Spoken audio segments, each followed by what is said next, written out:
दर्शक बंधु कहू कहू जागृति शुक्ला कहीदेले बहुत बड़ कथा। अनुभव महांती विषय रे एमिति कहिले जागृति शुक्ला। हाँ आज्ञा, जागृति शुक्ला खोलिले अनुभव महांती गुमर। कहिले अनुभव महांती थिले आउ दुई जन प्रेमिका। तेबे सेही प्रेमिका माने किए आसंतु संपूर्ण खबर उपरे नजर पकाइबा। दर्शक बंधु आपण माने जानिछंती अनुभव महांती वर्षा को भल पाई प्रेम विवाह करथिले। अनुभव महांती वर्षा को पागल भली भल पाउथिले। हेले एहारी भितरे अनुभव महांतींकर आउ दुई जन प्रेमिका थिले बोली जागृति शुक्ला निजे कहिसंती। तेबे दर्शक बंधु आपण माने ए कथा मध्य जानिथिबे जेबे सारा ओडिसा रे चर्चा होउछि अनुभव महांती जागृति शुक्ला को विवाह करिवे।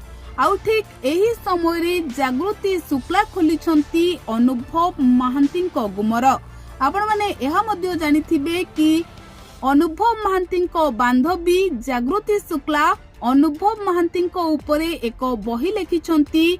जागृति शुक्ला अनुभव महांती विषय रे सब किछि जानिछंती।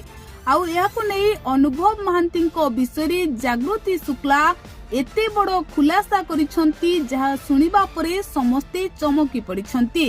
तेबे दर्शक बंधु अनुभव महांती वर्षा को तो भल पाई विवाह करिथिले।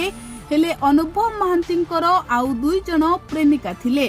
तेबे आपण माने जेउ भली भाबरे समस्ते जानिछंती कि स्कूल टाइम रे समस्तंकर काहार ना काहा प्रति एक आकर्षण आसी जाई थाए।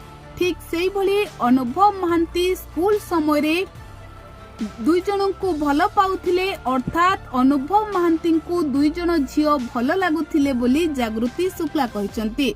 किंतु वास्तव रे अनुभव महांती जने बहुत भल मनीष जहांकु सारा ओडिसावासी बेस अधिक भल पाइबा दियंती, हृदय रे बसई थांती। आउ आज भी अनुभव महांती को ना सबुठी घरे घरे बेस चर्चा रे, कारण अनुभव महांती व्यक्तित्व को सारा ओडिसावासी बेस पसंद करती।